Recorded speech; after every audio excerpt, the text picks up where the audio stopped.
Hello बच्चों, एक बार फिर से आप सभी लोगों का वेलकम है हमारे यूट्यूब चैनल पर। बच्चों, लास्ट क्लास हमने बात की थी मोलैरिटी एंड मोलैलिटी के बारे में। तो आइए आज बच्चों उससे जुड़े कुछ सवालों को हल करते हैं और आगे के टॉपिक को देखते हैं। बच्चों, पहला क्वेश्चन है हमारा, नोट करिएगा आप सभी लोग और हल करने का भी प्रयास करिएगा। Question number 1, 20% weight by weight जलीय पोटेशियम आयोडाइड का घनत्व 1.202 ग्राम प्रति मिलीलीटर है, तो KI विलयन की यानी पोटेशियम आयोडाइड विलयन की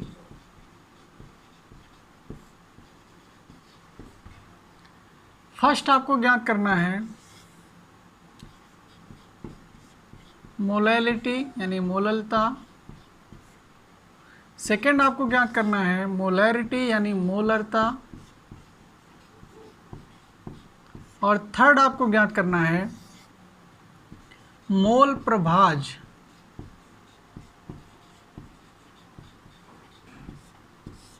और आपको क्वेश्चन के अंदर दे रखा है पोटेशियम का atomic weight 39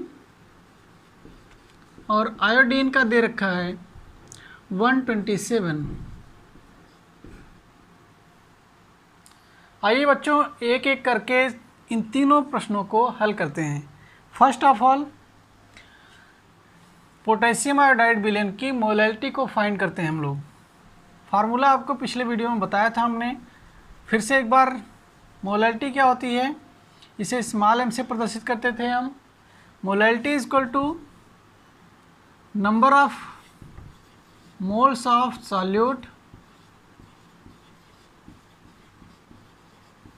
upon weight of solvent in kg।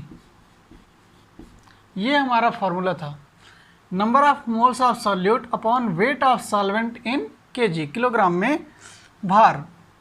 तो आइए बच्चों हल करते हैं। सबसे पहले पहला पार्ट यानी मोलैलिटी क्या होगी पोटेशियम आयोडाइड विलयन की। तो जैसा कि हमको बताया गया है कि 20%, फार्मूला यहाँ से रब कर देते हैं, हमको दिया गया 20% वेट बाय वेट जलीय विलयन है,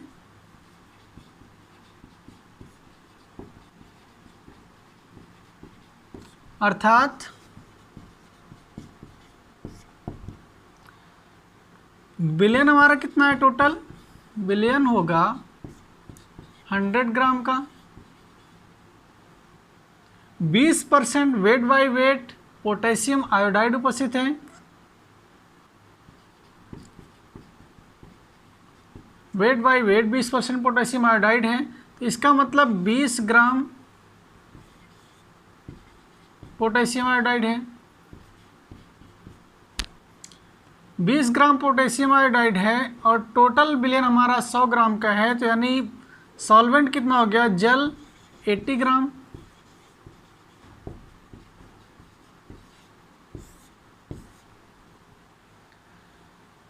अब हम क्या करें, फार्मूला लगाते हैं molality is equal to number of moles upon weight of solvent in kg। Number of moles पता करने के लिए बच्चों हमको पोटेशियम आयोडाइड के मॉलिक्यूलर वेट की ज़रूरत होगी।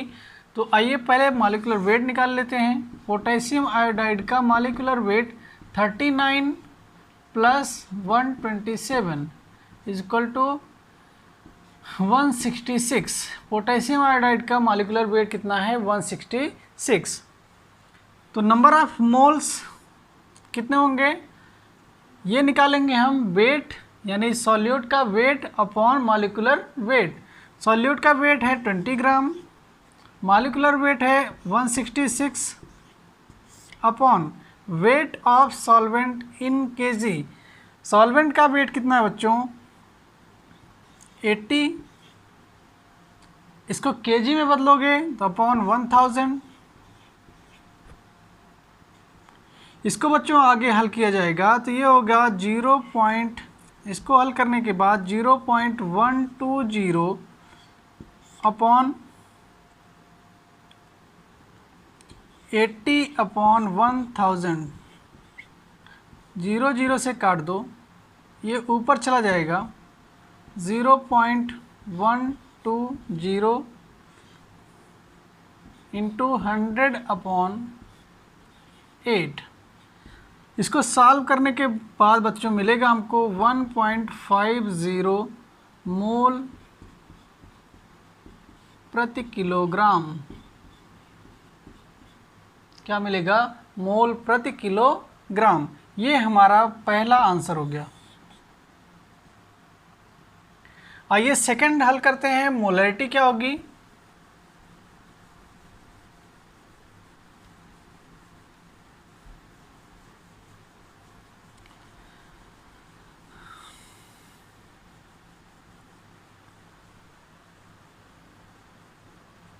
सेकंड पार्ट बच्चों, दूसरा मोलैरिटी।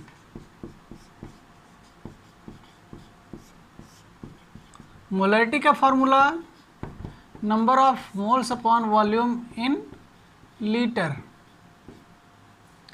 तो number of moles, molecular weight अभी आपने कैलकुलेट किया था, कितना था? 166। तो नंबर ऑफ मोल्स यहीं से निकल जाएंगे। Number of moles 20/166 upon volume in litre.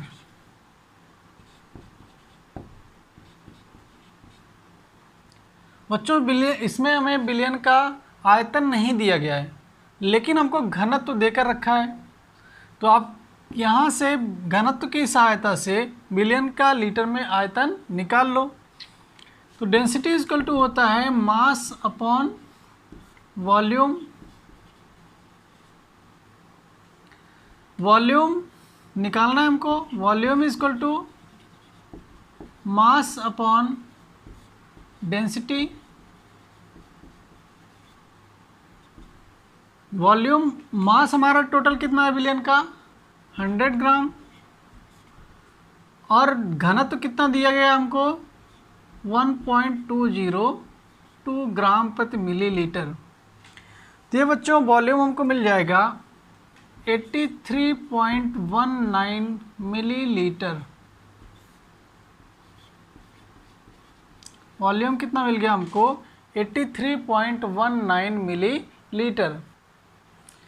अभी बच्चों इस वैल्यू को उठा करके हम यहाँ पर पुट कर दें तो हमको आंसर मिल जाएगा। मोलैरिटी इक्वल टू 20/166, ये आएगा 0.120 अपॉन वॉल्यूम इन लीटर 83.19, ये मिलीलीटर में है, इसको लीटर में कन्वर्ट करें, अपॉन 1000। बच्चों इसको सॉल्व करने के बाद ये मिलेगा मोलैरिटी हमारी मिलेगी 1.44 मोल प्रति लीटर। बच्चों हमने इसको सॉल्व किया है। आप डायरेक्ट वैल्यू को नहीं रखोगे, आप खुद से लगाने का प्रयास करोगे और फिर आंसर लाओगे, और नकल नहीं करोगे। आप डायरेक्ट नहीं करोगे, कैलकुलेशन आप ज़रूर करोगे। ये हमारा मोलैरिटी है। थर्ड पार्ट था हमारा इस क्वेश्चन का मोल फ्रैक्शन यानी मोल प्रभाज। आइए उसको भी निकाल लेते हैं।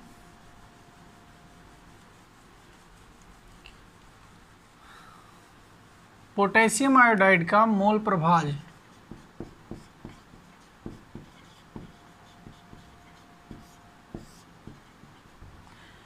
मोल प्रभाज निकालने के लिए बच्चों हमको बिलियन के जितने भी घटक हैं उन सबके मोल चाहिए, नंबर ऑफ मोल्स। तो आइए सबसे पहले नंबर ऑफ मोल्स निकाल लें। KI के मोल, KI का भार बटे KI का अणुभार, यानी पोटेशियम आयोडाइड का भार 20 बटे अणुभार 166 आएगा 0.120। दूसरा घटक है जल, H2O के मोल।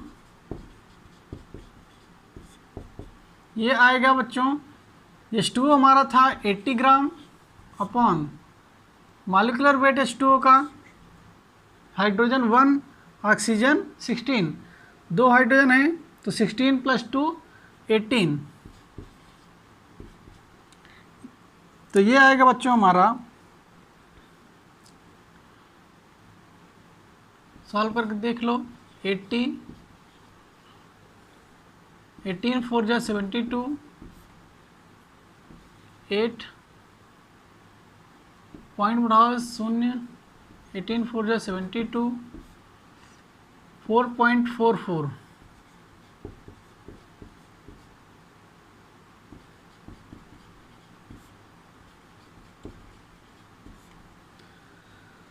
तो Ki का मोल प्रभाज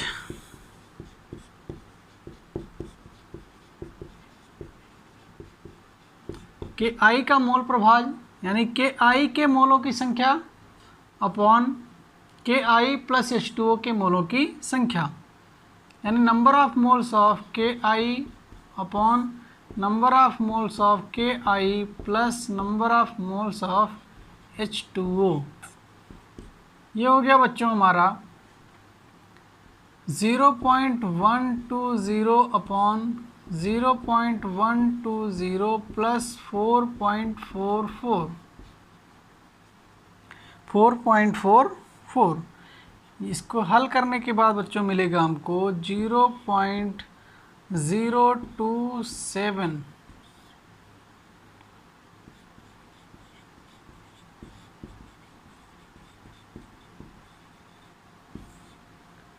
ये पहला क्वेश्चन बच्चों था हमारा। आइए दूसरा क्वेश्चन हल करते हैं अब। तो ये बच्चों दूसरा सवाल है हमारा, 0.63 ग्राम ऑक्जेलिक अम्ल को 100 ml जल में घोलकर 1 विलयन बनाया गया। विलयन की नॉर्मलता ज्ञात कीजिए, जबकि हमको प्रश्न के अंदर दे रखा है ऑक्जेलिक अम्ल का अणुभार कितना होगा, 126 होगा। तो आइए हल करते हैं इसको। ऑक्जेलिक अम्ल का फार्मूला बच्चों अगर आपको पता है, COOH ट्वाइस इंटू 2H2O। तो आइए सॉल्व करते हैं बच्चों क्वेश्चन को। तो नॉर्मेलिटी का फार्मूला आपको पता है, नॉर्मेलिटी इक्वल टू विलेय के तुल्यांकों की संख्या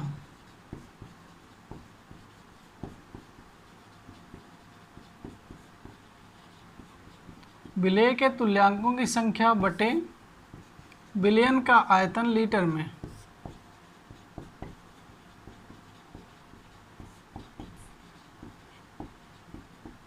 विलेय के तुल्यांकों की संख्या बटे विलयन का आयतन लीटर में। तुल्यांकों की संख्या बच्चों कैसे निकालोगे आप? तुल्यांकों की संख्या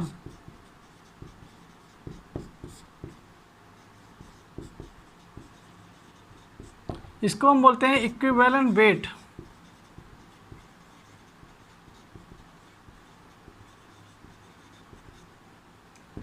तुल्यांकों की संख्या नंबर ऑफ मोल्स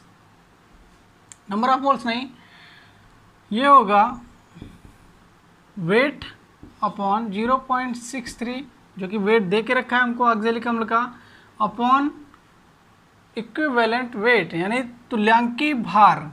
तुल्यांकी भार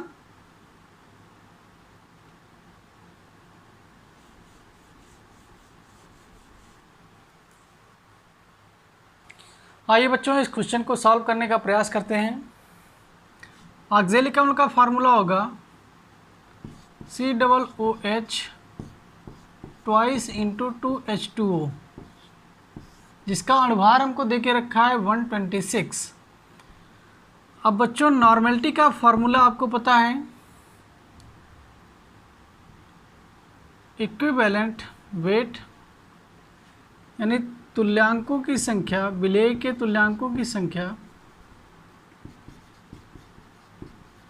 विलेय के तुल्यांकों की संख्या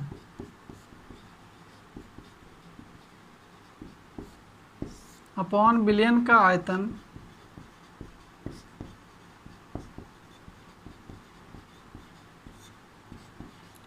लीटर में। तुल्यांकों की संख्या बच्चों कैसे निकालोगे? तुल्यांकों की संख्या निकालने के लिए पदार्थ का जो भी विलेय हो उस पदार्थ का भार बटे उसका तुल्यांकी भार। तो तुल्यांकों की संख्या, पदार्थ का भार हमको दिया गया 0.63 ग्राम अपॉन तुल्यांकी भार निकाल लेते हैं साइड में। तुल्यांकी भार होगा अणुभार बटे ऑक्जेलिक अम्ल की क्षारकता, क्योंकि ऑक्जेलिक अम्ल एक एसिड है तो इसकी क्षारकता होगी 2 और हमारा अणुभार दे के रखा है इसके लिए 126 अपॉन क्षारकता 2 63। 0.63 अपॉन 63 बिलियन कितना बनाया गया 100 ml। इसको लीटर में कन्वर्ट कर लो, 1000 से भाग दे दो, 1000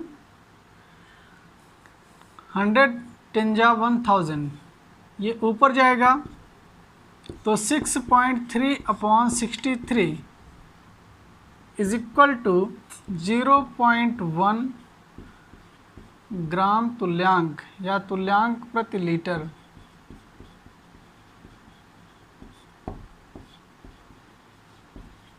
आंसर हमारा होगा 0.1 तुल्यांक प्रति लीटर। चलिए तीसरा क्वेश्चन सॉल्व करते हैं जो कि बहुत ही आसान है।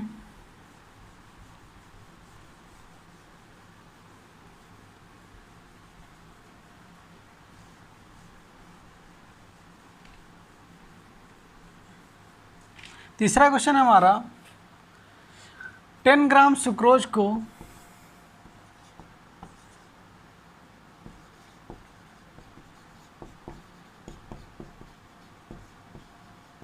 10 ग्राम सुक्रोज को 100 ग्राम जल में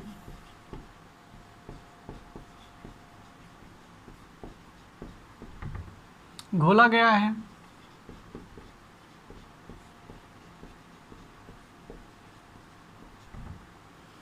बिलियन में सुक्रोज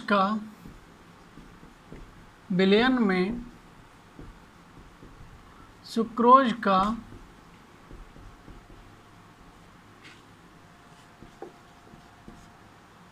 भार प्रतिशत ज्ञात कीजिए।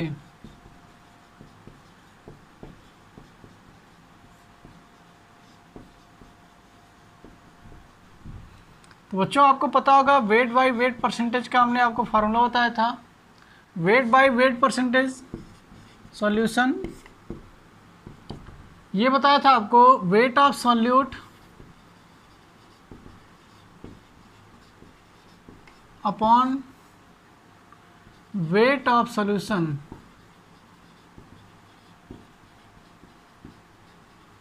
इंटू 100।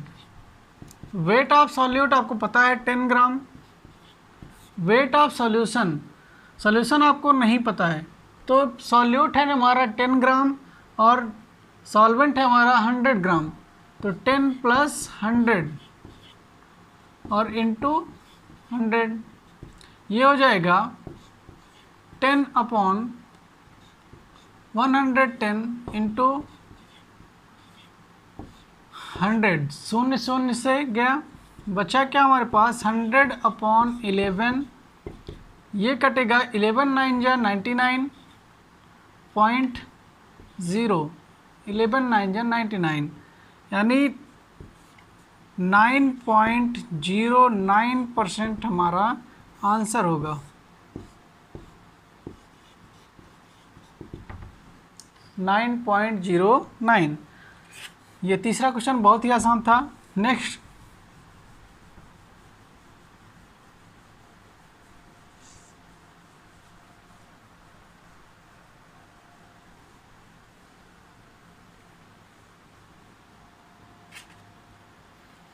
Question number 4। 1 बिलियन में भारानुसार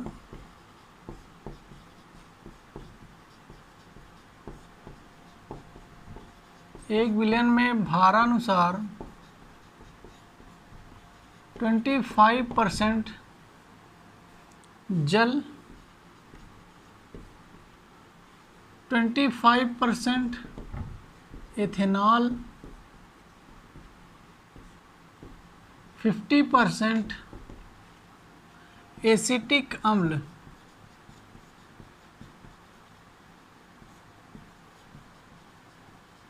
50% एसिटिक अम्ल उपस्थित है।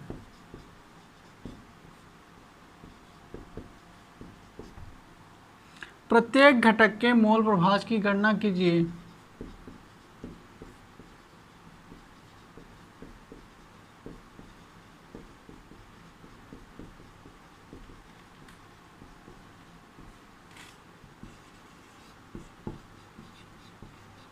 प्रत्येक घटक के मोल प्रभाज की गणना कीजिए। तो ये भी बच्चों बहुत ही आसान सा क्वेश्चन है, आप कर सकते हो आसानी से। मोल फ्रैक्शन का फॉर्मूला क्या था बच्चों? जितने भी घटक होते थे और हमें जिस घटक का मोल फ्रैक्शन निकालना था, जिस घटक का निकालना होता है उसके नंबर ऑफ मोल्स को हम न्यूमरेटर में, बाकी जितने भी घटक हैं उन सभी के घटकों का नंबर ऑफ मोल्स हम डिनोमिनेटर में रखते थे और डिवाइड कर देते थे। इससे हमको उस घटक का मोल फ्रैक्शन मिल जाता था। तो यहाँ पर भी वही चीज़ करना है हमको बच्चों। आइए सॉल्व करते हैं। सॉल्यूशन हमको दे रखा है भारानुसार, कंडीशन लगी हुई है वेट बाई वेट की। 25% जल, यानी टोटल विलयन हमारा कितना है 100 ग्राम का, जिसमें 25% जल है, यानी जल कितना होगा फिर 25 ग्राम। 25% एथेनॉल है, ये भी कितना होगा 25 ग्राम। 50% हमारा एसिटिक अम्ल है,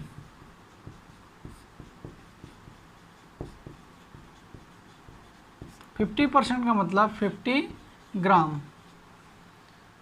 ये हो गए हमारे जल 25% यानी 25 ग्राम, एथेनॉल 25% यानी 25 ग्राम और एसिटिक अम्ल 50% यानी 50 ग्राम के इक्वल, क्योंकि टोटल विलयन हमारा कितना है 100 ग्राम का है। अब हम इनके मोलों की संख्याएं निकाल लें बच्चों। तो नंबर ऑफ मोल्स निकाल लें।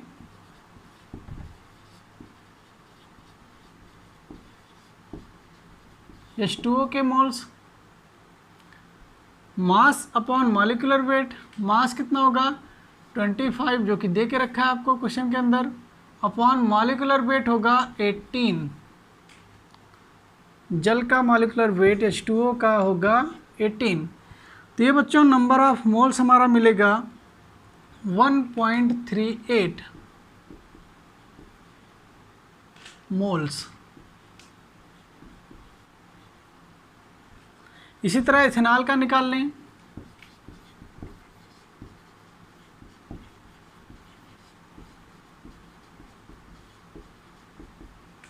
(25) अपॉन, आप इसका मॉलिक्यूलर वेट कैलकुलेट कर लो C2H5OH का, तो ये हमको मिल जाएगा 46 C2H5OH, carbon 12, hydrogen 1, oxygen 16, hydrogen 1, 12 2 24, 16, 24 16 45 and 1, hydrogen 6 यानी 46। तो ये आ जाएगा 0.54 मोल, 0.54 मोल्स। एसिटिक अम्ल, तो इसके भी नंबर ऑफ मोल्स निकाल लो।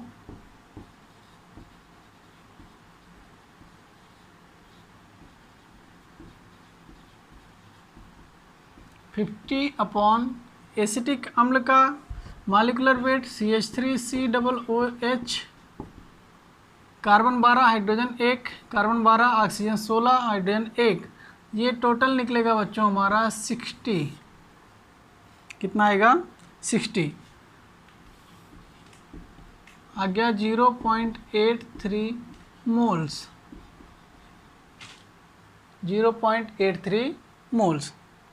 अब बच्चों हम एक एक करके सबके मोल फ्रैक्शन को निकाल लें।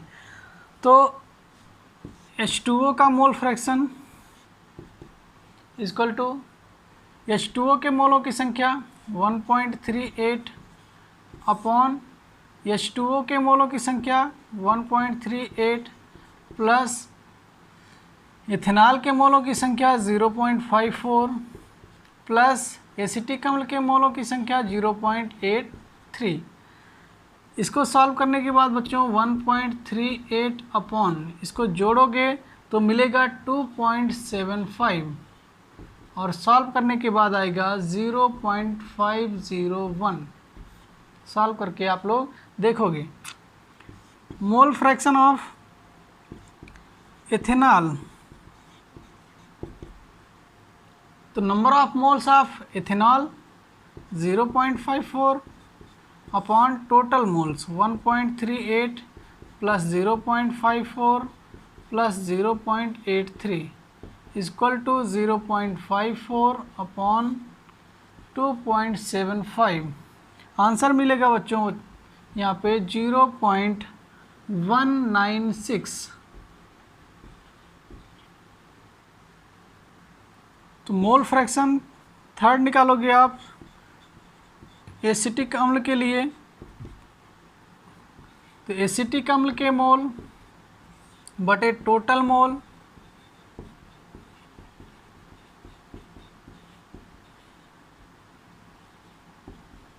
0.83 अपॉन 2.75, ये निकलेगा बच्चों 0.301।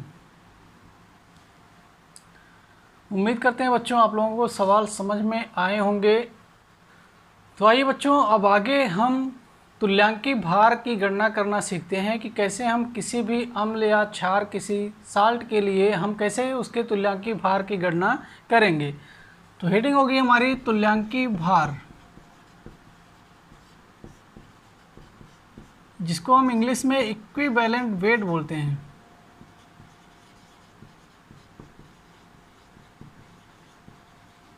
Equivalent weight. तो बच्चों तुल्यांकी भार होता क्या है? तुल्यांकी भार होता है मॉलिक्यूलर वेट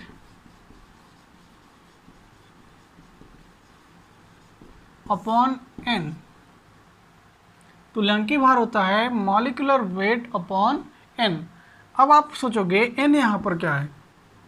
तो एन बच्चों अगर आपके पास सॉल्यूट एसिड है तो एन एसिड की बेसिसिटी होगी।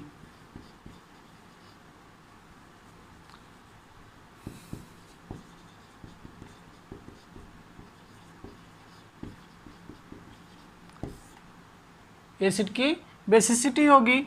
और अगर आपके पास क्षार है तो एन क्या होगा? एसिडिटी ऑफ बेस होगा।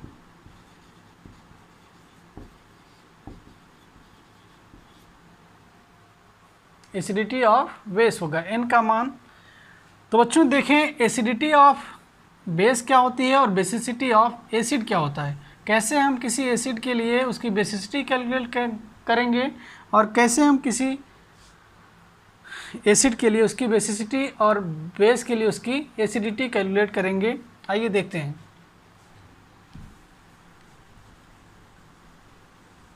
तो बच्चों किसी एसिड की बेसिसिटी उसके विलयन में हाइड्रोजन आयन को डोनेट करने की क्षमता होती है, यानी जितने नंबर ऑफ वो हाइड्रोजन आयन को डोनेट कर सकता है उसकी बेसिसिटी उतनी ही ज़्यादा होगी। जैसे कि HCl का अगर हम तुल्यांकी भार निकालें बच्चों तो क्योंकि ये जलीय विलयन में अगर आप देखोगे तो ये केवल एक H+ आयन दे सकता है, तो इस एसिड की बेसिसिटी कितना हो गई? 1। तो 1 होने के कारण इसका मॉलिक्यूलर वेट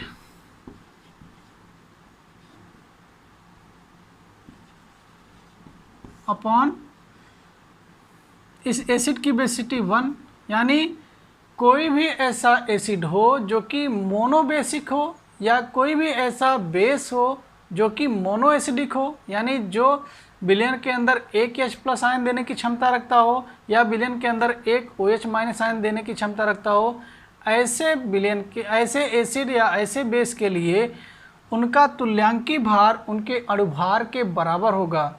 यानी मोनो एसिडिक बेस एंड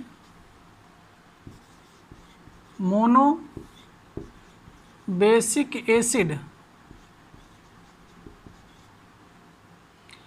इनके लिए मोनो एसिडिक बेस और मोनो बेसिक एसिड के लिए उनका इक्विवेलेंट वेट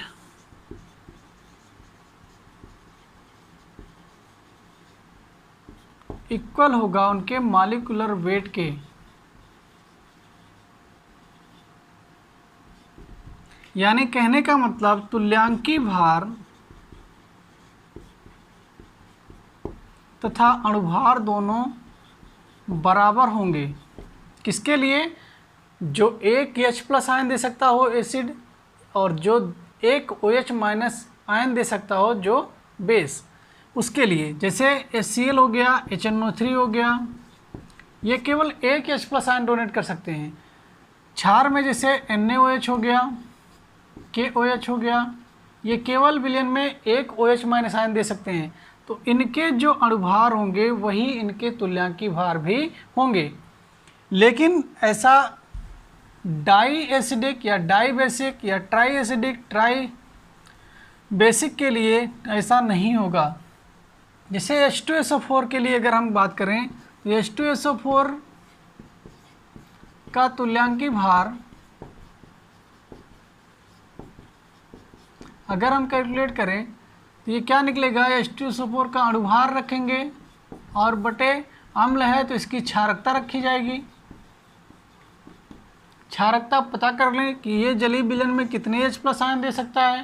तो आप देखोगे H2SO4 2 H+ आयन को डोनेट कर सकता है, यानी इसकी क्षारकता कितनी हो गई, 2। अणुभार अगर आप निकाल लो, 2 गुणे 1 hydrogen plus sulphur 32 plus oxygen 4 हैं और 1 ऑक्सीजन 16, 2 प्लस 32 प्लस 16 4 जा 64, ये आ जाएगा 98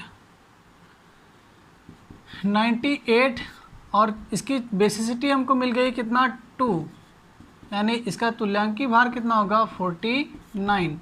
इस केस में अणुभार और तुल्यांकी भार बराबर नहीं होंगे क्योंकि यहाँ पर ये 2 H+ आयन डोनेट करने की क्षमता रखता है।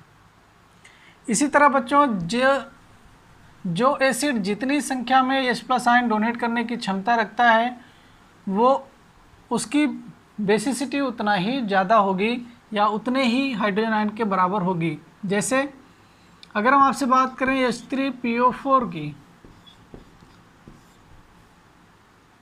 तो फार्मूला देख के आपको लग रहा होगा कि H3PO4 3 हाइड्रोजन आयन डोनेट कर सकता है, इसलिए इसकी बेसिसिटी कितना होगी, 3। लेकिन अगर H3PO3, H3PO2 इन सब की अगर आपसे बेसिसिटी पूछी जाए तो आप यहाँ पर 3 नहीं लिखोगे क्योंकि ये देखा जाएगा कि ये विलयन के अंदर कितने H+ आयन डोनेट कर सकता है। अब ये कैसे पता लगेगा, ये इनके स्ट्रक्चर बनाने के बाद पता लगेगा कि ये 3 दे सकते हैं या 2 दे सकते हैं या फिर 1 दे सकते हैं। आप देखिए H3PO4 का फार्मूला स्ट्रक्चर किस तरह से बनता है। फास्फोरस एक ऑक्सीजन के साथ डबल बॉन्ड के साथ जुड़ा होता है, बाकी 3 ऑक्सीजन के साथ सिंगली बॉन्डेड होता है और 3 हाइड्रोजन इसके साथ जुड़े होते हैं। हाइड्रोजन इन तीनों केस में मोर इलेक्ट्रोनेगेटिव ऑक्सीजन के साथ जुड़ा हुआ है, इसलिए ये आसानी से H+ आयन के रूप में बाहर निकल जाता है और इसलिए H3PO4 की बेसिसिटी कितना होती है, 3 होती है। लेकिन इन दोनों केसों में आप देखिए इसका स्ट्रक्चर H3PO3 का, तो फास्फोरस एक ऑक्सीजन के साथ डबल बॉन्ड, बाकी कितना बचा अभी हमारे पास, एक हाइड्रोजन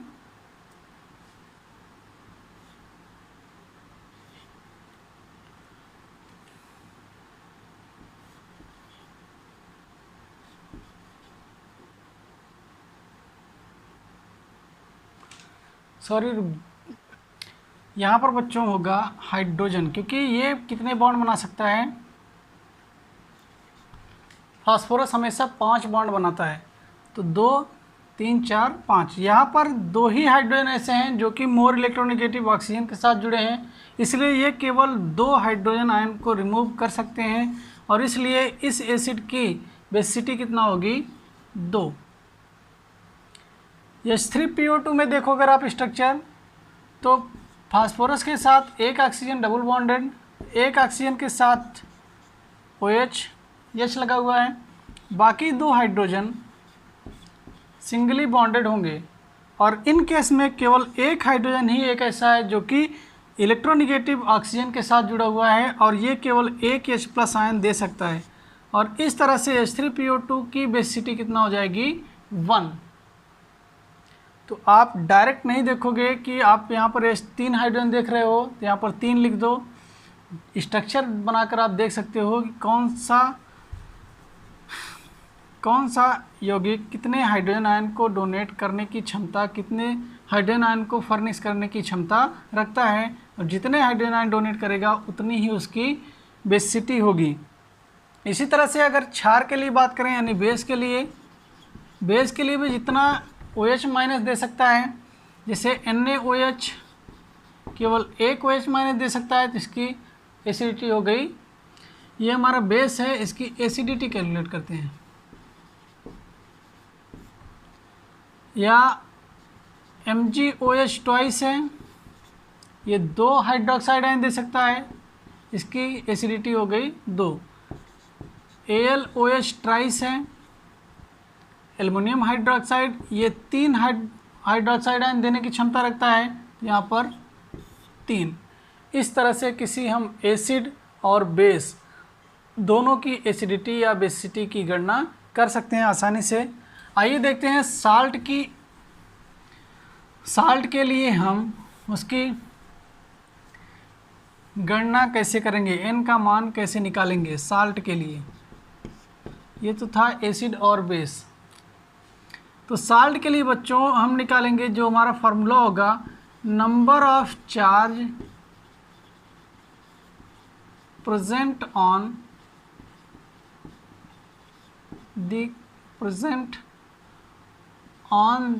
द केटायन। जितना धनायन के ऊपर चार्ज उपस्थित होगा उतना ही n का मान होगा, और वही n की वैल्यू होगी। उसी को आप मॉलिक्यूलर वेट से डिवाइड करोगे, मॉलिक्यूलर वेट में आप उससे डिवाइड कर दोगे, तो आपको उस साल्ट का इक्विवेलेंट वेट यानी तुल्यांकी भार मिल जाएगा। जैसे सोडियम कार्बोनेट Na2CO3, ये एक साल्ट है हमारा। यहाँ पर केटायन कौन होगा, सोडियम। सोडियम के ऊपर चार्ज कितने होते हैं, 1+ चार्ज, लेकिन यहाँ पर 2 सोडियम लगे हुए हैं, यानी 2Na+, तो यहाँ पर n का मान कितना निकलेगा, 2। बात समझ में आ रही है। अब Na2CO3 के मॉलिक्यूलर वेट में अगर आप इसका इक्विवेलेंट वेट निकालते हो, Na2CO3 का तुल्यांकी भार अगर निकालते हो, तो अणुभार बटे n का मान निकला 2। अणुभार आप गणना कर सकते हो, तरीका आप लोगों को पता है, और बटे 2 कर दोगे तो आपको उसका तुल्यांकी भार मिल जाएगा। अगर हमारे पास इसी तरह से